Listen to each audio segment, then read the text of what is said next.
So many people loved him, bro. Like, loved his music, bro. He talented, bro. Like, so many people loved him. And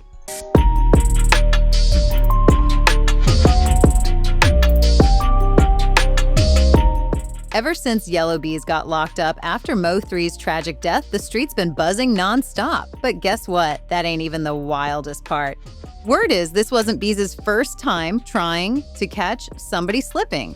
He allegedly tried to do a drive-by on Boosie too. Yeah, you heard that right. It flopped, and Boosie? He ain't the type to go crying to no police. With Yellow sitting in that jail cell, Boosie's finally spilling all the tea on what really went down that night. Mo3 and Yella Beezy had beef that ran deep. This wasn't just some internet drama. Things hit a whole new level back in July 2019 at the Unruly Citizens Festival. Mo3 thought he was about to light up the stage, pulled up, ready to perform, but got stopped cold at the entrance by security. Meanwhile, Yella Beezy waltzed right in without a single problem. The tension? You could feel it in the air. Mo3 was pissed. Right after the festival drama, he jumped on IG Live, calling out Yella Beezy for allegedly getting security or even the cops involved just to keep him off that stage. He said Beezy was using power moves to block him, trying to shut down his whole set. But Beezy? He clapped back fast, saying Mo3 was never even scheduled to perform. Like, not on the list at all. Then here comes Trap Boy Freddy, jumping in the mix like it was comedy hour. He went straight for Mo3, clowning him online, saying he faked an arrest just to chase attention. He said, "I really ain't got no beef," but it was clear he was throwing shade and loving the mess. And that's when Mo3 snapped. He took all that disrespect and funneled it into the booth. Out came the track, Let Me Find Out. And Mo3 named names. No more subliminals, no more interviews with coded jabs. It was full-on lyrical smoke. He came for Beezy directly, making it crystal clear that this wasn't just rap. It was personal now. Then things got even messier with Roy Lee. A rising comedian straight out of Oak Cliff, Roy was one of Mo3's realest friends. He wasn't scared to speak up either. Roy Lee put Beezy on blast, saying he wasn't really from Oak Cliff and was just claiming it for fame. That bold call-out didn't just spark an argument, it turned into a straight-up fight. The streets felt that shift. Everything was heating up for real. Not long after that beef popped off, tragedy struck. Roy Lee got shot. Yeah. The same Roy Lee who had Mo3's back and called out Yella Beezy. The streets were in shock, but Mo3? He wasn't about to let that slide. Word on the block is Mo3 clapped back hard. Folks say he tracked down Beezy's whip on the Sam Rayburn tollway and lit it up, sprayed it full of bullets. Beezy got hit and ended up in the hospital, fighting for his life. But he pulled through. Still, the message? Loud and clear. Then, just to turn the heat up even more, Mo3 dropped the track 219 on Roy Lee's birthday. And in that song, he didn't hold back. He basically laid it all out, hinting at who was behind the attack. It was like he was sending a coded message through music, and everybody was listening. Fast forward to November 2020, Mo3 was driving down I-35 in Dallas when everything changed. A masked shooter chased him down in broad daylight and took his life right there on the freeway. Pure chaos. It didn't take long for people to start pointing fingers straight at Yella Beezy.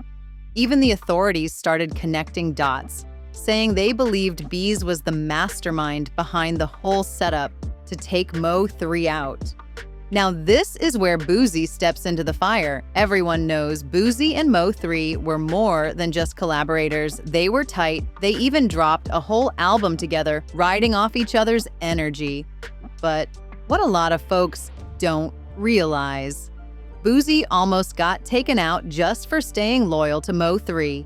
He was in Dallas right after Mo3's funeral, showing love and paying respect. But while he was at Big T Bazaar, somebody pulled up, and it wasn't no warning shot situation. They started spraying. Boosie caught a bullet straight to the leg. It could have been way worse, but he made it out alive, and now, Boosie's finally talking. In a recent moment of truth, he let it slip. Yella Beezy allegedly wasn't finished after Mo3 was gone. According to Boosie, there was a whole price on his head too. He says they were trying to knock him off just for being too close to Mo3, like guilty by association. Word is, somebody even tried to cash in on that hit. But Boosie, he don't run to the law. He stayed quiet until now. The silence is breaking and the truth is getting louder by the day. For real, this whole situation's way deeper than most think. See, Yella Beezy wasn't just mourning after Mo3 got taken out, he was out for revenge. Word is, he locked in on anybody who ever rocked with Mo3. Loyalty had a price, and Beezy was ready to collect. When Boosie got shot in Dallas, that wasn't just some random street beef, that was a message, a warning shot with real consequences.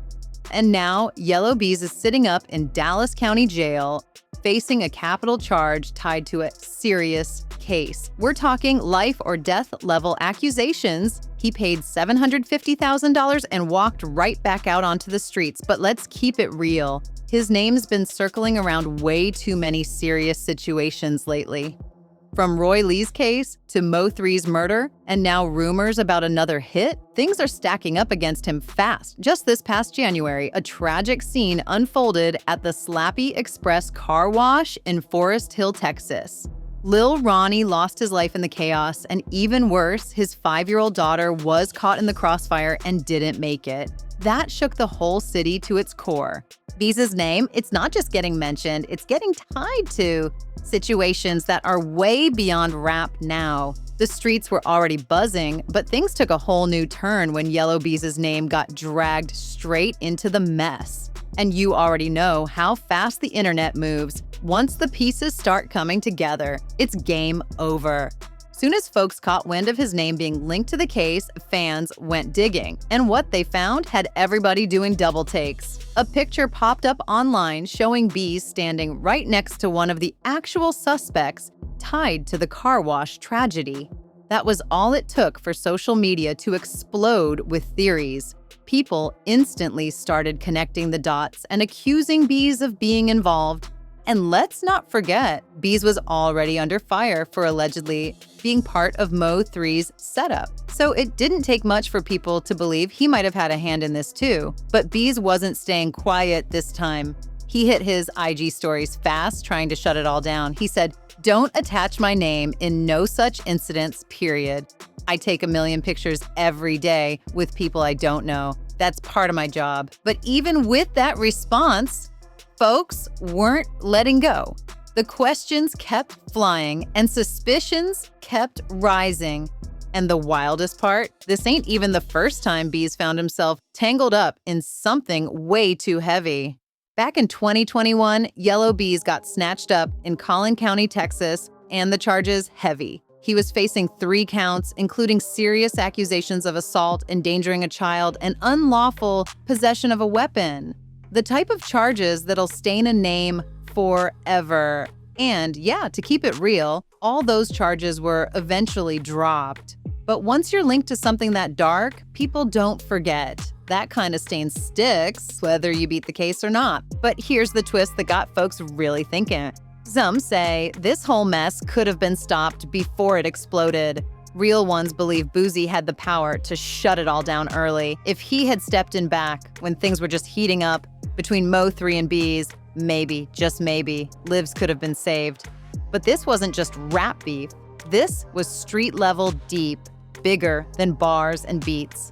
Now, Yella Beezy is still fighting for his freedom, claiming he had nothing to do with Mo3's death. He's trying to clear his name, but the streets, they ain't buying it. Too many eyes are watching, too many voices are calling him out. And with Boosie now confirming someone tried to take him out too, it's looking less like coincidence and more like a pattern. So now the question everybody's asking, did Beezy really mastermind all of this? Or is he just another artist caught in the shadows of his own past? So now it's your turn. What do you think really went down? Was Yella Beezy just caught in the wrong place at the wrong time? Or was he quietly pulling strings behind the scenes this whole time? Drop your thoughts in the comments. Don't hold back. This situation has so many twists, it's hard to know who's telling the truth and who's just trying to save face. But one thing's for sure, this ain't your average rap beef.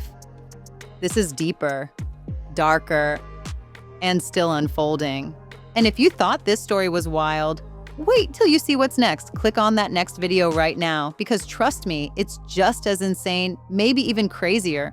You're not going to believe what we found out next.